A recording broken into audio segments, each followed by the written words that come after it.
are unconditionally filtered. And this is whenever we are social, around other people, have people in our vicinity, or assume people are. Even on phone calls and video calls, we are filtered. But mostly on the internet, when we are anonymous, we can say the most stupid, brainless, or genius stuff because we are less filtered. There are less consequences with being authentic and honest.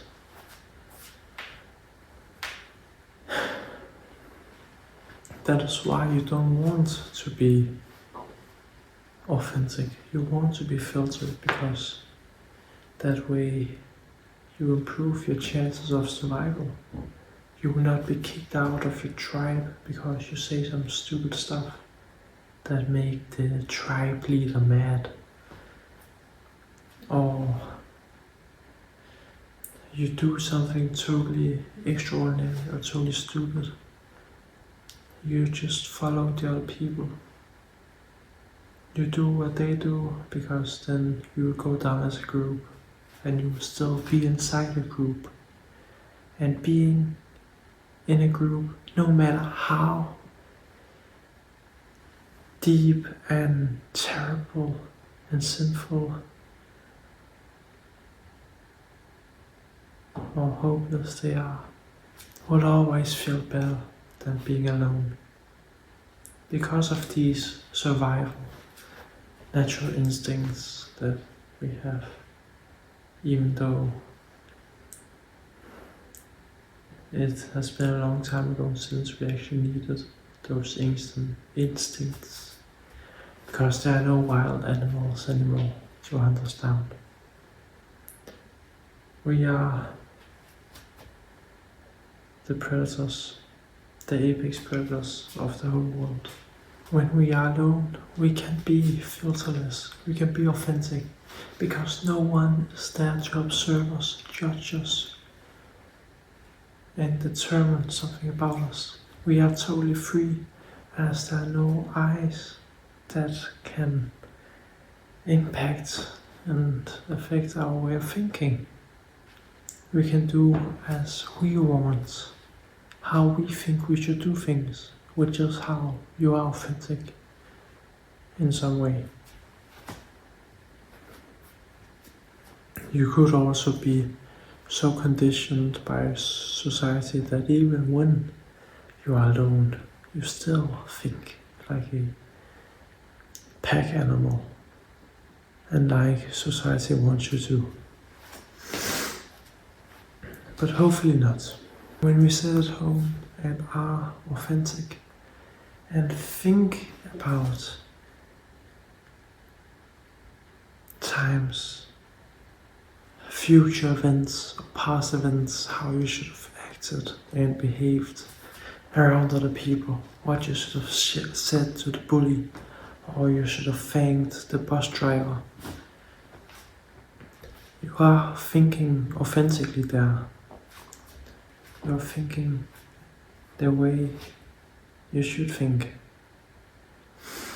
I should have responded like this to the teacher instead of getting nervous and unsure and doubting my own ability and skill and knowledge.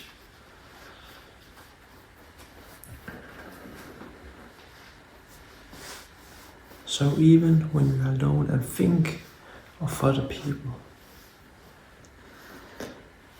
we are still being authentic. But when we are around other people, even our thoughts are getting filtered, becoming filtered. Not just what we say, which is what other people can actually judge about you. They can't read your thoughts, so they don't really know what you think. But even though they don't know and can't know, what you think.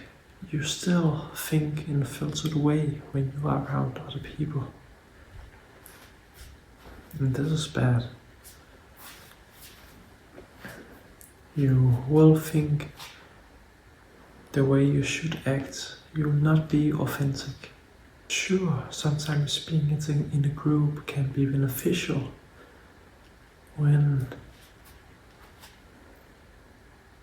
wanting to create a creative solution to a problem. Being in a group and discussing and debating the solutions, the possibilities, the problem.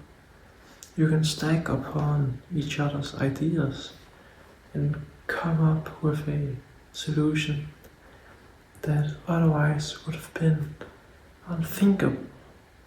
If you were on your own, you would have conjured up and fantasized your true, authentic idea, which would reflect you and would be totally different from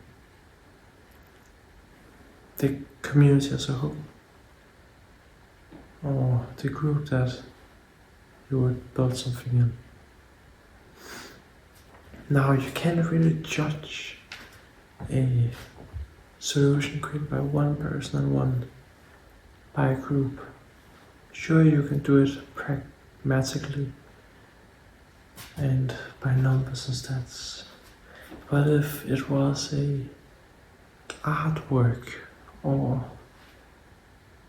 a song or a poem, then you cannot determine the quality of the piece by the number of people who have worked on it.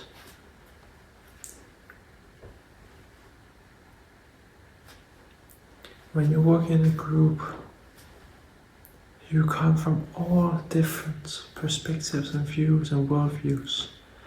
And when merging all this together into one solution, it can feel scattered and aimless in a way, because you have some ideas that point this way and some that points the other way, some that points upwards or downwards. But when you're alone, you are only you only have your thoughts, and you can stick to one school of thought for the whole solution. So you will be able to create a kind of vision and mission that is so direct and clear that it is nearly impossible to not follow. You can schedule everything down to a T without being interrupted by other people. Now, simply being alone in 5 minutes and then writing a poem in 5 minutes, the first 5 minutes you ever receive to be alone and do something alone, it will not produce something that reflects your authentic, true self, as you will still use the ideas and thoughts that are top of mind. And what is the top of mind for you is also the top of mind for other people. So you are essentially saying something another person could have said. You are doing or creating something any other person would have created, which means you are still being a pack animal. You are still creating as if you were in a group, because you're creating the same thing as any other person would when you think top of mind. So you have to spend time alone, a lot of time staring at the wall, staring at blank paper, walking around, only being busy with your own thoughts.